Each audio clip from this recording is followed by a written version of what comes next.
girls 100-meter backstroke. Heat number 2. Lane number 1 is Pino Salon of Candela Rose Swimming Team. Lane number 2, Orange Julia of Bull Island Swimmers. Lane number 3, Delosa Princess.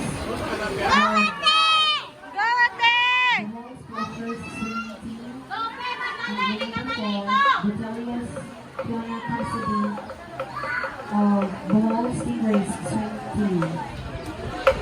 Event 130, Heat 2.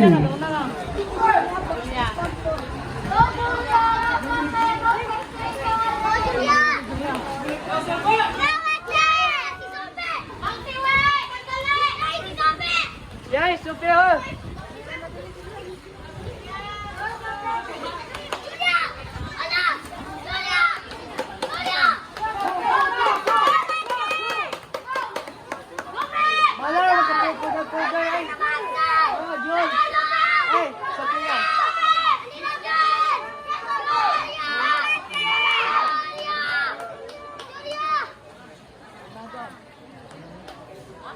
Ayay, Sophie!